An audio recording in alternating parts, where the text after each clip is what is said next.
ഇരുമ്പിളിയം പഞ്ചായത്തിലെ ഏറ്റവും പഴക്കമാർന്ന Irimbiliyam AIUP school 1926 സ്ഥാപിതമായ വിദ്യാലയം ഇന്ന് അതിൻ്റെ 100ാം വാർഷികം ആഘോഷത്തിൻ്റെ ഘട്ടത്തിലാണ്.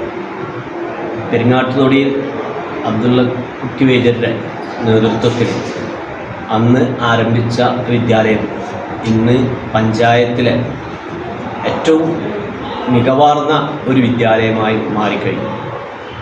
അപ്പോൾ അതിൻ്റെ 100ാം വാർഷികാഘോഷത്തിൻ്റെ പ്രവർത്തനങ്ങളിലൂടെ കടന്നു പോവുകയാണ്.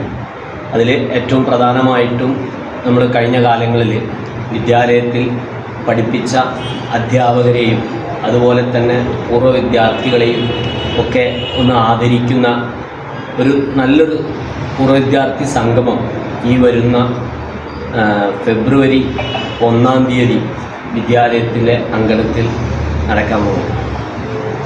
പൂർവ്വ വിദ്യാർത്ഥി സംഗമം കാലത്ത് കോട്ടക്കൽ നിയോജക മണ്ഡലം MLA ശ്രീ ആബിദ് ഹുസൈൻ തങ്ങൾ ഉദ്ഘാടനം ചെയ്യുകയാണ്.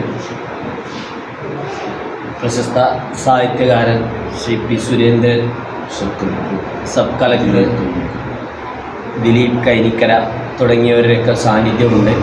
വിദ്യാലയത്തിൽ ഒരു ഘോഷയാത്ര സംഘടിപ്പിക്കുന്നുണ്ട്.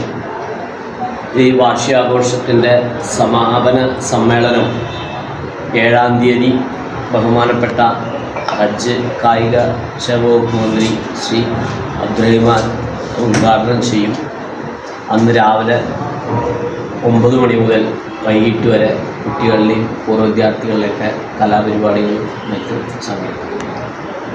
പൂർവ്വ വിദ്യാർത്ഥി സംഗമം 1-ാം തീയതി നടത്തുന്നു. അന്ന് വൈകുന്നേരം ബിൻസി ഇമാം ലൈവ് പ്രശസ്ത സൂഫി ഗായകൻ്റെ വളരെ പ്രശസ്തമായ പാട്ട് അന്ന് വളരെ ജനശ്രദ്ധ ആകർഷിക്കുന്ന ഒരു പരിപാടിയാണ്.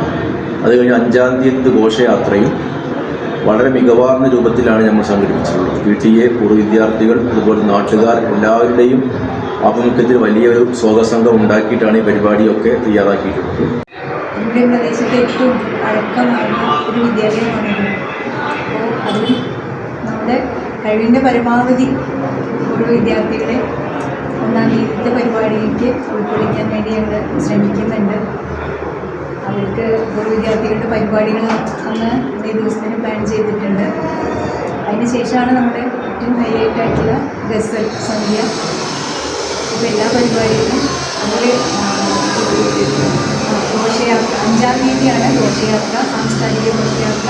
ഇതിൻ്റെ മേച്ചീനിപ്പറമ്പ് തൊട്ട് വലിയകുന്ന് വരെ, വലിയകുന്നിൽ അവസാനിക്കുന്ന രീതിയിലാണ് പ്ലാൻ ചെയ്തിട്ടുള്ളത്. അതിൽ ക്ലബ്ബുകാരുടെ പങ്കാളിത്തമുണ്ട്, പൂർവ്വ വിദ്യാർത്ഥികളുണ്ട്, പിന്നെ സ്കൂളിലെ PTA അംഗങ്ങളുടെ അതുപോലെ വിദ്യാർത്ഥികൾ